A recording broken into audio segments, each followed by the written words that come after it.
நீங்கள் பஸ்காவை புசிக்கும் போது உங்கள் இடுப்பிலே கச்சையை கட்டிக்கொண்டு பாதத்திலே பாதரட்சையை போட்டுக்கொண்டு அதை தீவிரமாய் புசிக்க வேண்டும் அப்படின்னு யாத்திராகமம் 12:11 இருக்கிற ஒரு வசனத்தை சொல்றாரு ஜான் ஜெபராஜ்.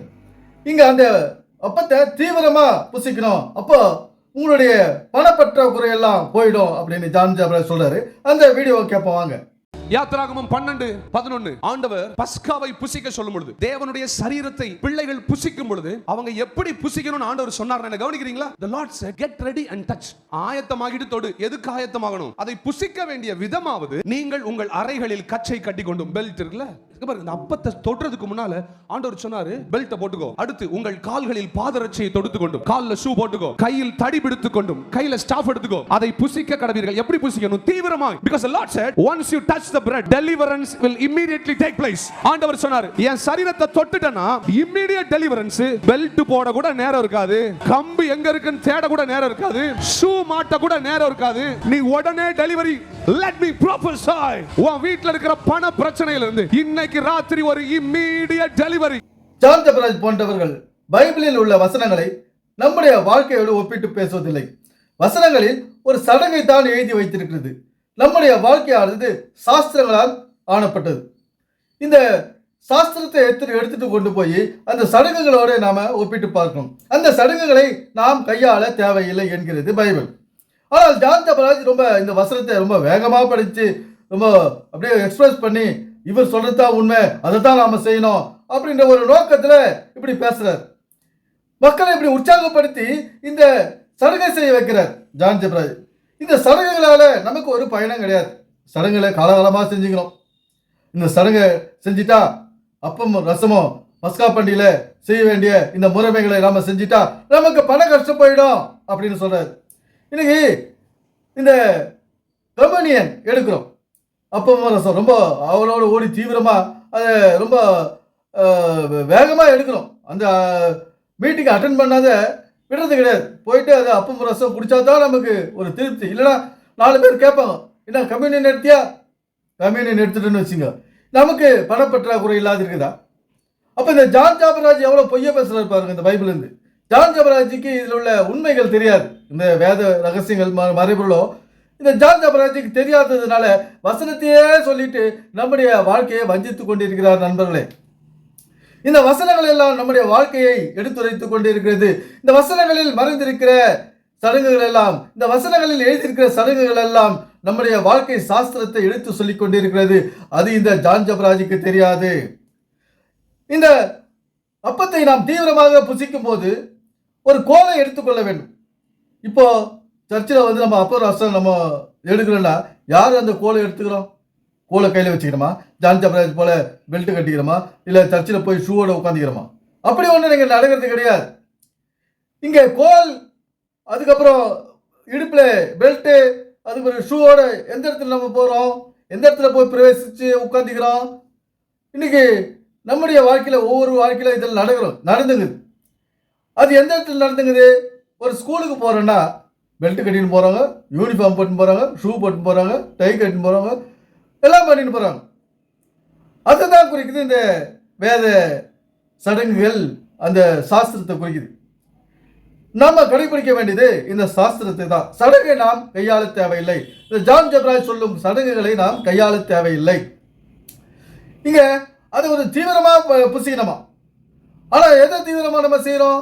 அந்த ராபோஜி அப்பம் ரசத்தை ரொம்ப தீவிரமாக செய்யாது, ரொம்ப வேகமாக நம்ம சாப்பிட்றது கிடையாது. அது ஒரு நிதானமாக 4 பாட்டு பாடி அது ஒரு பயங்கரமான ஒரு நடிப்பு நடித்து தான் அந்த அப்பம் ரசம் நம்ம சர்ச்சில் சாப்பிட்றோம். ஆனால் இந்த ஸ்கூலில் பாருங்கள் எவ்வளோ வேகமாக அதை படிக்கிறோம். இந்த சப்ஜெக்ட் அந்த சப்ஜெக்ட், மேக்ஸ் முடிச்சோட இங்கிலீஷ் முடிச்சோட ஹிஸ்ட்ரி முடிச்சோட சயின்ஸு, இப்படி மாறி மாறி மாறி மாறி அதை படித்து ரொம்ப வேகமாக படித்து நாம் எக்ஸாம் எழுத வேண்டியது அவசியமாக இருக்குது. இந்த வேதத்தில் உள்ள வசனங்களில் உள்ள சடங்குகள் நம்முடைய வாழ்க்கையில் நடக்கும் நிகழ்ச்சிகளை தான் குறிக்கும். இதை ஜான் ஜெபராஜ் போல வசனத்தையே நம்ம ஃபாலோ பண்ணிட்டு இருந்தால் பண கஷ்டம் தீராது. பணம் சம்பாதிக்கும் வழி தான் இந்த பைபிளில் சொல்லியிருக்குது. அது மறைமுகமாகவும் ரகசியங்களாகவும் சொல்லுகிறது. எதை சொல்லுகிறதுனா நாம் கற்கும் கல்வியை தான் அது சொல்லியிருக்குது.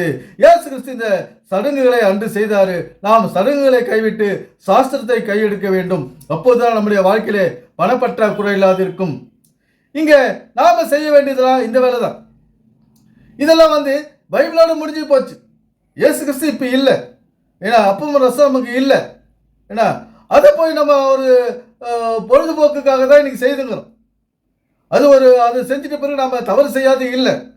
ஏன்னா நம்மள அப்பமும் ரசம் எடுத்துட்டா நமக்கு வியாதி வராது இல்லை. நமக்கு ஒரு பெரிய ஞானம் வந்துச்சு, அறிவு வந்துச்சு, நம்ம எதை படித்தாலும் மண்டையில் ஏறிடுது, அப்படி ஒன்றும் கிடையாது.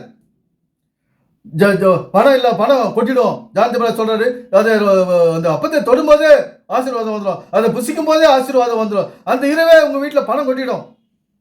இதெல்லாம் நம்பத்துக்கு காலம் கிடையாது. இதெல்லாம் இங்க யாருக்கும் எந்த விதத்திலையும் பணம் வீட்டில் கொட்டிடல. நாம கல்வி கற்க வேண்டும், அதை வைத்து பணம் சம்பாதிக்க வேண்டும். இதுதான் இங்க நடக்க வேண்டிய வேலை. இந்த ஜான் ஜபராஜ் போன்றவர்கள் இன்னைக்கு ஒவ்வொருத்தரா வந்துட்டே இருக்காங்க. மனிதனுக்கு பயன்படாத ஒரு விஷயத்த மோகன் சில் ஆசிரத்திலிருந்து எல்லாருமே சொல்லின்னு இருக்காங்க. இதெல்லாம் சடங்குகள். இந்த சடங்குகளை நாம் கைவிட்டு ஆக வேண்டும். கைவிடலைன்னா நமக்கு கஷ்டம்தான். நண்பர்களே, இந்த பழைய விளக்கங்களை நாம் விட்டு விலக வேண்டும். இந்த பழைய அர்த்தங்களை நாம் அலட்சியம் செய்ய வேண்டும். நண்பர்களே, இதெல்லாம் நம்ம ஃபாலோ பண்ணிட்டு இருந்தா நமக்கு கஷ்டமும் தீராது, பண கஷ்டம் தீராது, வியாதி நம்மை விட்டு ஒழியாது. நண்பர்களே, ஒரு கௌரவமான வாழ்க்கை வாழ வேண்டும் என்றால் ஒரு நல்ல கல்வியை நாம் பெற்றுக்கொள்ள வேண்டும். அதை தான் வலியுறுத்துகிறது இந்த பைபிள். நாம் அந்த அப்பத்தை புசிக்கும் போது கையிலே கோல். இந்த கல்வியை நாம் கற்கும் போது ஒழுக்கம் எனும் ஒரு விஷயத்தோடு அந்த கல்வியை கற்கும் போது நல்ல செழிப்பான ஒரு நல்ல அறிவுள்ள எதிர்காலத்தோடு நாம் வாழ முடியும். ஒழுக்கமும் தேவை இந்த கல்விக்கு. ஒழுக்கம் இல்லாமல் இந்த கல்வியை நாம் பெற்றுக்கொள்ள முடியாது. ஒழுக்கம் உறுதுணையாக இருப்பது அவசியமானது. நண்பர்களே, ஒழுக்கமாக இருக்க வேண்டும், கல்வியை கற்க வேண்டும், நல்ல அறிவு வளர்த்து கொள்ள வேண்டும், 4 இடமே நல்லா சம்பாதிக்கணும். அதுதான் சொல்லுது இந்த பைபிள். இந்த ஜான் ஜபராஜ் சொல்வதை போல ஒரு கட்டிடத்தை கட்டிக்கோ, அந்த அப்பம் ரசம் நீ சாப்பிட பணத்தை கொட்டிடும், அந்த பணத்தை எடுத்து என்கிட்ட கொடுத்துரு, அதை சொல்லல பைபிள். ஒரு சோம்பேறி வாழ்க்கையை, ஒரு சோம்பேறியை வளர்த்து விடு, நீ சம்பாதிச்சு அவங்ககிட்ட கொடு, அவன் நல்லா சுகபோகமாக இருக்கட்டும் சொல்லல பைபிள். இதெல்லாம் இவர்களெல்லாம் நம்ம ஏமாத்துறவங்க, நம்மளை வச்சு இவங்க பழிக்கிறாங்க. நாம கொஞ்சம் உஷாராக வேண்டிய காலகட்டம் இது. இனிமேல நாம இவர்கள் பேச்செல்லாம் கேட்டுன்னு போயிருந்தோம்னா நம்முடைய எதிர்காலம் அப்புறம் அதை காப்பாற்றுறதுக்கு ஆளே கிடையாது. இன்னைக்கு அநேக தேவைகள் இருக்குது. அந்த தேவையை பற்றியெல்லாம் ஜான் ஜபராஜ் போன்றவர்களுக்கு தெரியாது. நிறைய நமக்கு எதிர்பார்ப்புகள் இருக்குது, அதில் இவருக்கு கவலை கிடையாது. யாருக்கு? மோகன் சிலாசர். அவருக்கு சர்ச்சுக்கு வந்துடணும், காணிக்கை கொடுத்துடணும், இப்படி எல்லாம் பண்ணணும், அவர் சொல்றதெல்லாம் செய்யணும், போய் தெரு பிரசங்கம் பண்ணணும், அப்புறம் காணிக்கை கொட்டணும், வாசிக்கிட்டே இருக்கணும். இந்த சடங்குகளுக்கு தான் முக்கியத்துவம் கொடுக்குறாங்க இந்த கிறிஸ்தவர்கள். நண்பர்களே, இந்த பாஸ்டர்கள் இதை நம்ம கையாள தேவையில்லை. இந்த சடங்குகளை நாம கையாள தேவையில்லை. அதை கொஞ்சம் தைரியமா நம்ம செய்யணும். அதை செஞ்சு தைரியத்தோடு நாம இதை விட்டு விலகினா தான் நம்முடைய வாழ்க்கையில செழிப்பு. எனவே சிந்திப்போம், செயல்படுவோம். நன்றி, வணக்கம் நண்பர்களே.